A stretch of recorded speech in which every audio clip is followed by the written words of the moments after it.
तो चलिए प्रिय भक्तगण, आज हम आपको एक कथा का श्रवण करा रहूं जो सुनने मात्र से आपके जीवन में सुख संपत्ति और धन की वर्षा होगी। तो चलिए कथा को प्रारंभ करते हैं। एक बार की बात है, जब माता पार्वती और भगवान शिव कैलाश पर्वत पर बैठे हुए थे, तब भगवान शिव माता पार्वती को कहते हैं कि पृथ्वी लोक पर कोई भी मानव अपने जीवन में कभी हार नहीं मानोगे। अगर आप यह कहानी सुन रहे हैं तो पूरा सुनिए, इस कथा को आधा अधूरा छोड़कर जाने की गम्मत करिएगा, क्योंकि इस पवित्र कथा को पूरा सुनने से मन चाहा फल की प्राप्ति होगी। इसलिए इस कथा को पूरा सुने। आप शिव भक्त हैं तो भोलेनाथ का अनादर ना करें तो एक दिन प्रकृति उसे वह सब कुछ देगी जो वह चाहता हो। इसलिए यह दो सीखें मानव को याद रखनी चाहिए। कर्मशील करते रहो और एक दिन प्रकृति तुम्हें उस कर्म के फल का आनंद देगी। तब माता पार्वती कहती है, कृपया मुझे फिर से समझाएं। तब भगवान शिव कहते हैं कि मैं आपको एक कहानी के माध्यम से बता रहा हूँ, इसे ध्यान से सुने। एक बार की बात है,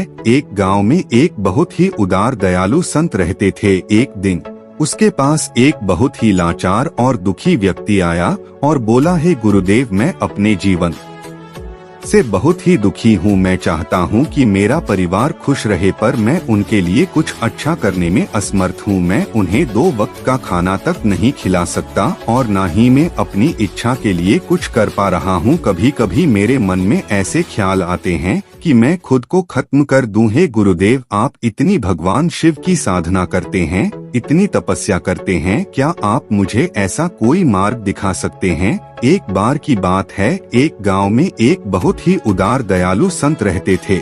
एक दिन उसके पास एक बहुत ही लाचार और दुखी व्यक्ति आया और बोला, है गुरुदेव, मैं अपने जीवन से बहुत ही दुखी हूँ। मैं चाहता हूँ कि मेरा परिवार खुश रहे, पर मैं उनके लिए कुछ अच्छा करने में असमर्थ हूँ। मैं उन्हें 2 वक्त का खाना तक नहीं खिला सकता और न ही मैं अपनी इच्छा के लिए कुछ कर पा रहा हूँ। कभी कभी मेरे मन में ऐसे ख्याल आते हैं कि मैं खुद को खत्म कर दूं। हे गुरुदेव, आप इतनी भगवान शिव की साधना करते हैं, इतनी तपस्या करते हैं, क्या आप मुझे ऐसा कोई मार्ग दिखा सकते हैं? क्योंकि मेरा बहुत बुरा समय चल रहा है, मैं बहुत ज्यादा संकट में हूँ। 2 वक्त की रोटी का भी इंतजाम करना मेरे लिए बहुत ही मुश्किल हो गया है।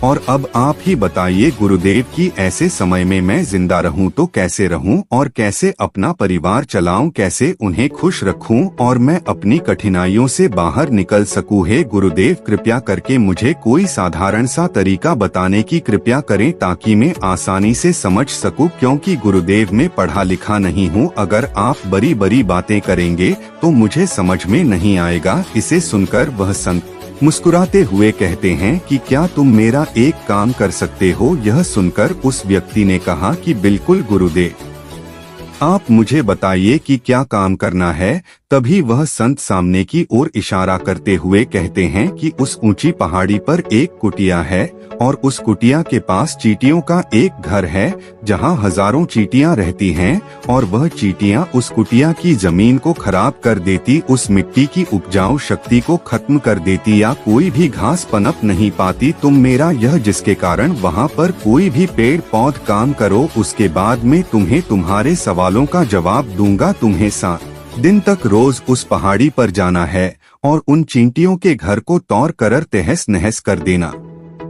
कुटिया के आसपास जब भी तुम्हें कोई चींटियों का घर दिखे तो उसे वहीं पर तड़ देना, लेकिन याद रखना कि घर कोड़ने में कोई भी चींटी मरनी नहीं चाहिए। वह युवक पूरी तरह से समझ गया। वह युवक वहां से चला गया। शायद उसे समझ में नहीं आया था कि वह संत ऐसा क्यों कह रहे थे। यह तो उन चींटियों पर अन्याय होगा, उनका घर तड़ना और उन्हें नुकसान पहुंचाना। आखिर कौन संत ऐसा करता है? लेकिन फिर भी उस संत की बात मानते हुए वह अगले दिन से ही पहाड़ी पर जाना शुरू कर देता है। जब वह पहले दिन पहाड़ी पर पहुंचता है तो देखता है कि बहुत सारी चींटियां अपना खाना जुटाने में लगी हुई हैं। सभी चींटियां एक लाइन में चल रही हैं और अनाज के छोटे छोटे कणों को उठा उठाकर अपने घर में जमा कर रही हैं। यह देखकर पहले तो उस युवक का मन कमजोर पड़ गया। उसने सोचा कि इतनी मेहनत करके वे अपना घर भर रही हैं,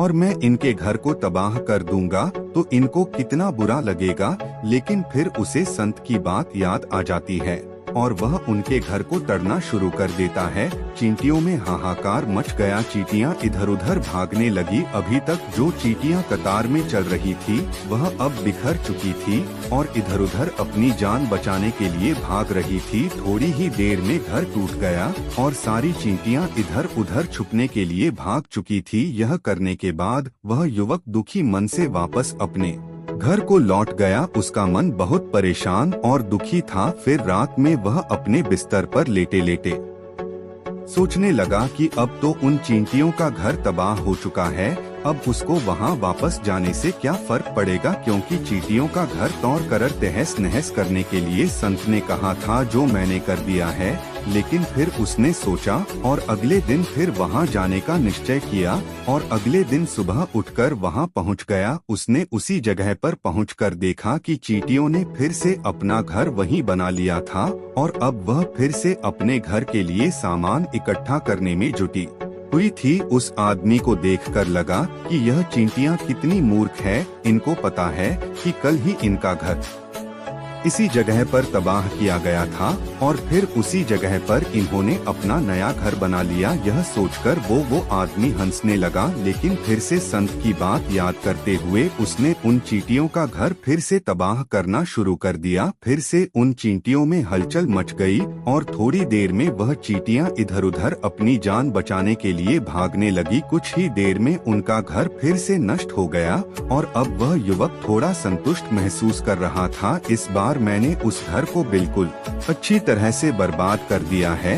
अब तो यहाँ चींटियां अपना घर बना ही नहीं सकती। इसलिए जाने से पहले उसने उस घर पर ठंडा पानी डाल दिया ताकि चींटियां वहां अपना घर ना बना सके। और इस तरह अपना कार्य पूरा करके वह युवक फिर से अपने घर लौट आया। उस रात सोते समय वह फिर से उसी विचार में पड़ गया कि क्या संत ऐसा कराकर सही कर रहे हैं? क्या किसी का घर तबाह करना किसी संत को शोभा देता है? क्या होगा अगर वह संत सिद्ध पुरुष हो ही ना? क्या होगा अगर वह मुझे बेवकूफ बना रहे हो? लेकिन फिर उसने निश्चय किया कि मैं अपने काम को पहले पूरा कर लेता हूँ और उसके बाद ही पता चलेगा कि वह संत मुझसे ऐसा क्यों करवा रहे हैं। और यही सोचकर वह रात में सो जाता। अगले दिन सुबह उठकर फिर से उसी पहाड़ी की ओर निकल जाता। पहाड़ी पर फिर वह उसी जगह पर पहुंचता है जहां पर उसने चींटियों के घर को तबाह किया था और उसे यह देखकर खुश हो जाता है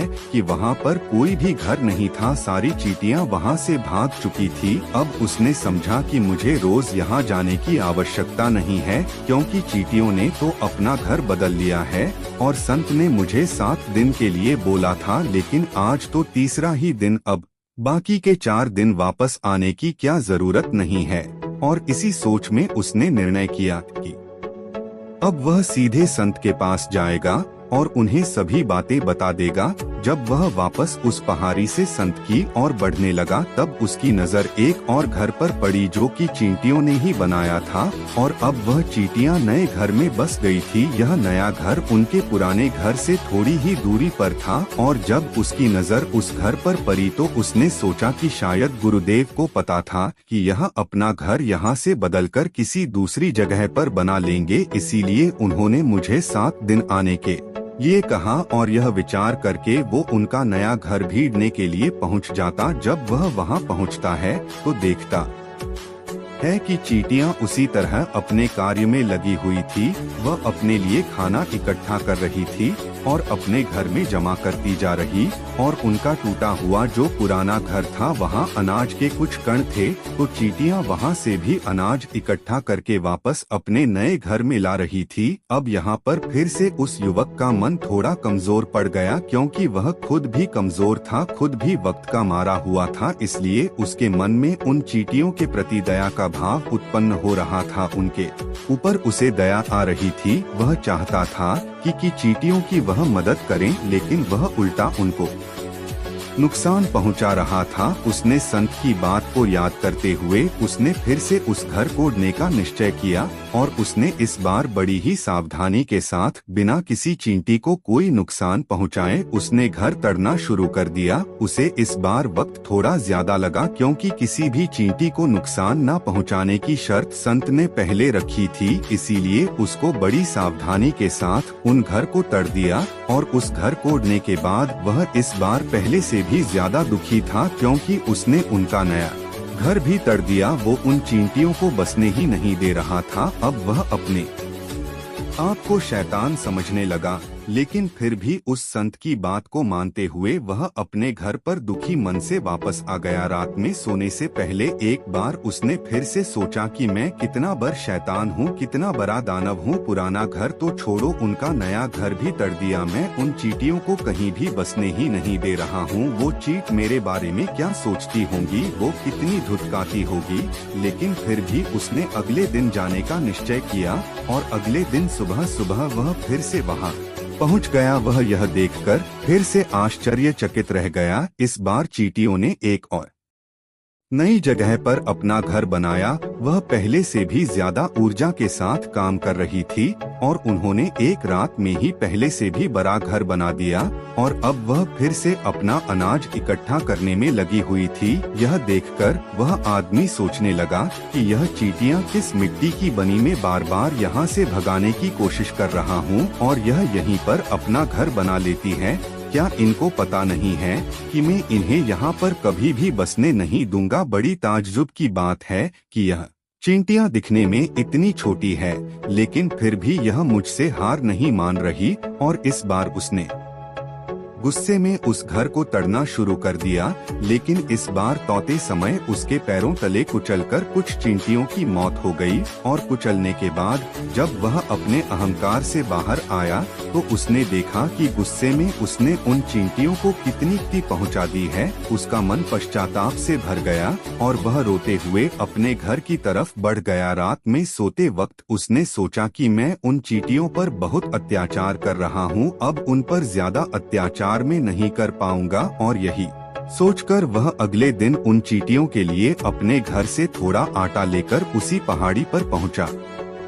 आज उसके मन में उन चींटियों के प्रति श्रद्धा का भाव और दया का भाव उत्पन्न हुआ था। आज वह उनकी मदद करना चाहता था और जब वह वहां पहुंचा तो चींटियां फिर से अपने नए घर को बनाने में जुटी हुई थी। उसने बड़ी ही करुणा के साथ उन चींटियों को अपना लाया हुआ आटा खिलाया और अगले 3 दिनों तक वह ऐसा ही करता रहा। अब वह रोज सुबह जाता और उन चींटियों को अपने हाथों से आटा खिलाता। जैसे ही 7 दिन के बाद वह युवक उस संत के पास पहुंचता है और हाथ जोड़ कर बोलता है, गुरुदेव मुझे माफ कर देना, मैंने उन चींटियों का घर तबाह करने की बहुत कोशिश की। मैंने उनका घर तबाह भी किया, एक बार नहीं बल्कि 4 बार। उसके बाद में हिम्मत नहीं कर पाया, उनके घर को तोड़ नहीं पाया। मैं समझ सकता हूँ कि मैंने आपका काम पूरा नहीं किया और इसके बदले आप मुझे वह तरीका भी नहीं बताएंगे जो मुझे मेरे बुरे समय से बाहर निकाल सकता है।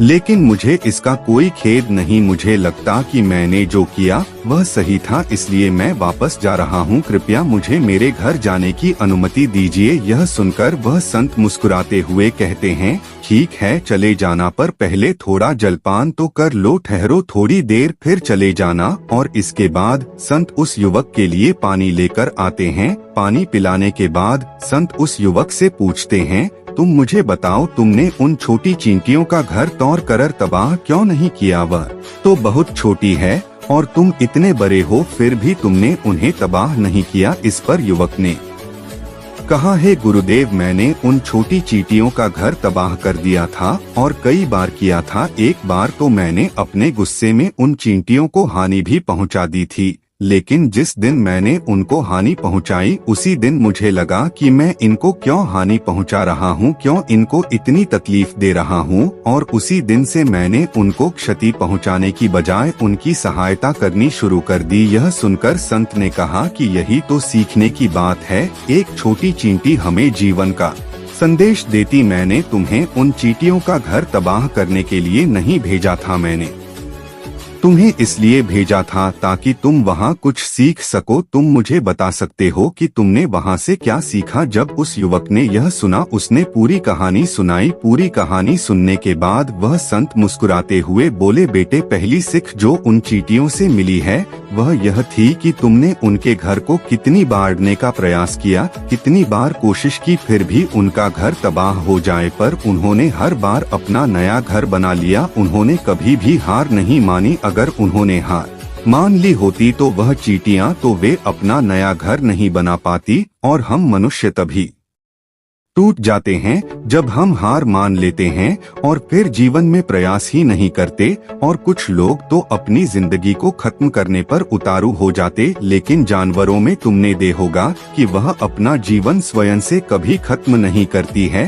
तुमने कभी नहीं सुना होगा कि किसी जानवर ने आत्महत्या कर ली, चाहे वह जानवर कितना ही भूखा क्यों ना हो, कितना ही दुखी क्यों ना हो, लेकिन वह अपने जीवन के लिए हमेशा संघर्ष करते रहते हैं। लेकिन दूसरी तरफ हम मनुष्य एक दो बार हताश होने पर ही अपना जीवन खत्म कर लेते हैं। जीवन तो कर्मशील होता है, कर्म करने का नाम है जीवन, और मृत्यु आखिरी विराम। इसलिए मृत्यु से पहले कर्म करना कभी मत छोड़ना, क्योंकि मृत्यु के बाद तो तुम क्या ही कर पाओगे। तो उससे पहले कर्म करना क्यों छोड़ रहे हो, यूं हार मान रहे हो? अगर तुम्हारा एक घर टूट गया है तो दूसरा घर बनाने का प्रयास करो, कोशिश करो, और कोशिश करने वालों की कभी हार नहीं होती। यह बात तुम उन छोटी चींटियों को देखकर समझ चुके हो। देखने में तुमसे कितनी छोटी है वो चींटियां और तुम इतने बड़े हो, लेकिन उनका मन तुम्हारे मन से इतना बड़ा है कि बार घर टूटने पर भी उन्हें चींटियों ने कभी हार नहीं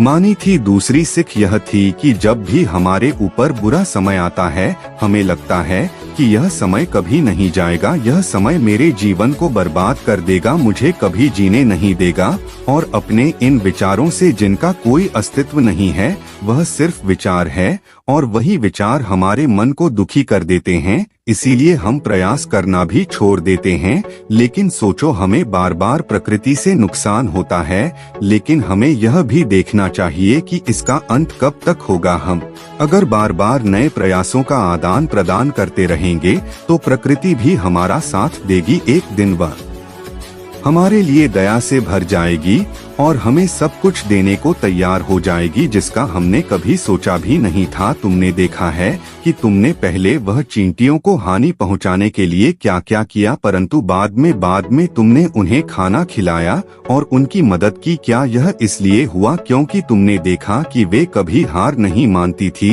इसी तरह अगर तुम भी कभी हार नहीं मानोगे तो एक दिन प्रकृति भी तुम्हें वह सब कुछ देगी जो तुम चाहते हो। इसलिए भगवान शिव कहते हैं, कभी हार नहीं मानो, सिर्फ कर्म करते रहो, बस करते रहो। इतना कहकर भगवान शिव इस कहानी का समापन करते हैं। एक बार कमेंट में लिख दे ओम नमः शिवाय। इस वीडियो को बोलते समय कोई त्रुटि हो तो मैं क्षमा चाहती हूँ। उम्मीद है आप सभी को यह वीडियो अच्छी लगी होगी। अगर आप शिव के सच्चे भक्त हैं तो चैनल को सब्सक्राइब और वीडियो को लाइक करके कमेंट में हर हर महादेव लिख दीजिए।